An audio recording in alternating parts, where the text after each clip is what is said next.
మొదలు పెడదాం. ఓం నమ శివాయ గురుగారు. ఓం నమ శివాయ. ఏం స్టోరీ చెప్పుకుందాం ఈ రోజు? ఎప్పటిలాగో కథ చెప్పుకుందాం, కాకపోతే చిన్న పిల్లలకి సరదాగా ఉండే ఓ సరదా అయిన కథ చెప్పుకుందాం. పాత రోజుల్లో అప్పుడప్పుడు పిల్లలకి అవసరం కాబట్టి పిల్లలకి పెద్దవాళ్ళు చెప్తే ఇలాంటివి బాగానే ఉంటుంది. చెప్పండి. సరే, ఒక రాజుగారి ఆస్థానంలో ఒక వృద్ధ బ్రాహ్మణుడు రోజు వచ్చి ఆయన ఆశీర్వదించి రాజుని వెళ్ళిపోతున్నాడు. ఏమిటి రోజు వస్తాడు, ఏమీ అడగడు, పాపం పెచ్చాడు. అవును, ఒకరోజు ఏమయ్యా రోజు వస్తున్నారు మీరు, ఏంటి సంగతి, ఏం అడగరు ఏంటంటే, అయ్యా పేద బ్రాహ్మణ్ణి, ఏదైనా భూమి ఇస్తే బతుకుతాను. భూమి అందరూ ఏదో వల్లకాడు భూమి ఎక్కడి నుంచి తేవను అంటాడు. పునః వల్లకాడులోనే ఇవ్వండి స్వామి అంటాడు. సరే, ఉత్తర దిక్కున ఉంది పో, ఊరికి ఉత్తరం ఉండేది అదే కదా, ఉత్తర దిక్కున ఉంది పో, అక్కడ ఉన్న భూమిని తీసుకో, సాగు చేసుకో అంటాడు రాజుగారు. మహాప్రసాదం ప్రభు అని అక్కడికి వెళ్ళిపోయి చూస్తే అన్ని తుప్పలు ముళ్ళు అన్నీ ఉంటాయి. సరే, ఇక్కడ ఏం సాగు చేసుకుందాం, ఫస్ట్ వీటిని అయితే సరి చేయాలని చెప్పి వాటిని సరి చేస్తుంటాడు. ఆ తుప్పల్ని ఆ ముళ్ళని అన్ని తీస్తుంటే అక్కడ ఒక పెద్ద మర్రి చెట్టు ఉంటుంది. మర్రి చెట్టు ఉంటే ఈ మర్రి చెట్టుని కొట్టుకొని సాగు చేసుకుందాం అనుకుంటాడు. ఆ మర్రి చెట్టుని కొడుతూ ఉంటాడు. మర్రి చెట్టు మీద ఉన్న దెయ్యాలు ఒక్కసారే ఏం చేస్తున్నావు అంటే, ఏం చేస్తున్నావు అంటే, నేను ఈ చెట్టు కొడుతున్న భయపడ్డు రాజుగారు ఇచ్చారు, చాలా కాలానికి రాక భూమి వచ్చింది, ఆ స్లంగులో భూమి లేనోడిని భూమి సాగు చేసుకోమన్నాడు రాజుగారు. ఇంక దేనికి భయపడితే ఒక తెలియని ధైర్యం. దెయ్యాలను చూసి కూడా భయపడలేదు. ఏం చేస్తున్నావు అంటే, ఈ చెట్టును కొడుతున్నావు. మా నివాసం అయ్యా, అసలు నీకు భయం లేదు, దెయ్యాలంటే ఇది లేదు, దేనిందుకు భయపడాలి, నీకు నేను ఎందుకు భయపడాలి. సరే, ఇప్పుడు నువ్వు దేనికోసం ఇది చేస్తున్నావు? ఇక్కడ అన్ని కూరగాయలు పండించుకుంటాను చక్కగా, దానికోసం మా నివాసాన్ని ఎందుకు పాడు చేస్తావయ్యా? నువ్వు వెళ్ళి ఇంట్లో కూర్చో, రోజు కూరగాయలే కదా నీకు కావాల్సిన కాయగూరలన్నీ మేము తీసుకొచ్చి చక్కగా ఫ్రెష్గా తీసుకొచ్చి నీకు ఇస్తాం, దీన్ని ఇలా వదిలే, మా నివాసాన్ని పాడు చేయకు అని దెయ్యాలు చెప్తాయి. సరే, మీరు తెచ్చిస్తానంటే నాకు పోయేది ఏముంది, కష్టపడకుండా తెచ్చిస్తానంటున్నారు, సరే తెచ్చి ఇవ్వండి అని ఇంట్లో కూర్చొని రోజు ఈ దెయ్యాల కూరలు తీసుకెళ్లి రకరకాల ఫ్రెష్ కూరగాయలన్నీ తీసుకెళ్లి ఆయనకి ఇస్తున్నాయి. ఆయన చక్కగా హ్యాపీగా ఎంజాయ్ చేస్తున్నాడు. ఒకరోజు ఈ దెయ్యాల కొంపకి ఒక చుట్టం ముసలి దెయ్యం ఒకటి వస్తుంది.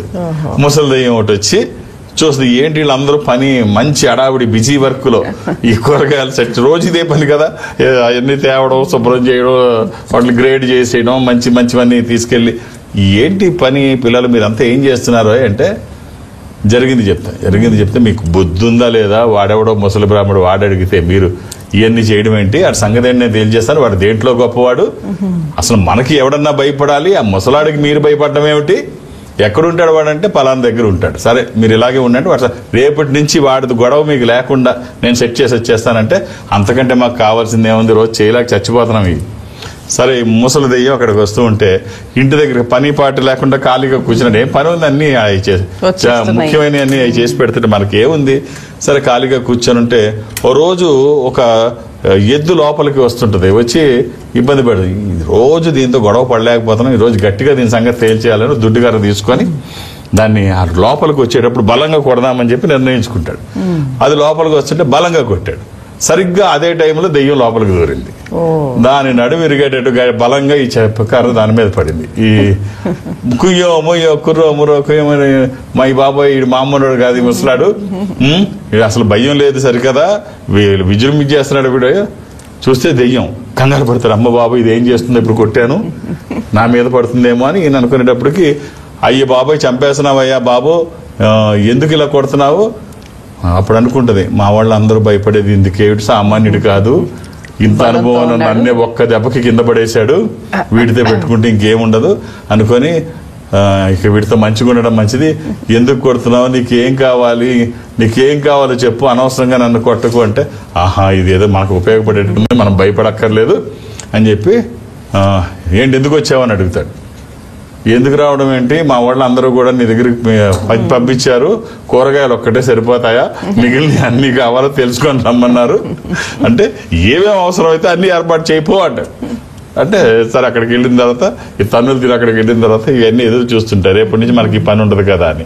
సో అక్కడికి వెళ్ళిన తర్వాత ఏం జరిగిందని చెప్తే, ఏం జరగడం ఏంటి, చెదగొట్టు వదిలిపెట్టాడు, ఇలా ఒప్పుకొని వచ్చాను, రేపటి నుంచి కూరగాయలే కాదు మొత్తం తీసుకొచ్చిస్తాం, అన్ని నీకు కావాల్సినవి అన్ని తీసుకొచ్చిస్తామని అంటే, వాటన్నిటికీ కోపం వచ్చి తలో 4 దెబ్బలు వేస్తాయి. ఈ కథ మనకి ఏం చెప్తుంది అంటే, సరదాగా నవ్వుకోవడానికి పిల్లలకి దెయ్యం కథ అయినప్పటికీ కూడా ఈ కథ మనకి ఏం చెప్తుంది అంటే, కష్టంలో కూడా ఎంత విపత్తు వచ్చినా కూడా భయపడకుండా నిలబడగలిగితే ఆ కష్టం మనల్ని ఏమీ చేయదు. సో ధైర్యం ఒకటి చాలా అవసరము అని చెప్పేసి లౌక్యం ఒకటి, దెయ్యం ఒకటే కాదు, ధైర్యం ఒకటే కాదు, లౌక్యంగా ఉండడం, ఎప్పుడు ఏది ఎలా కావాలో ఆ లౌక్యం ఒకటి. ఈ రెండు, ధైర్యం లౌక్యం గురించి ఈ కథ, పిల్లల కథ చెబుతుంది. రైట్, బాగుంది.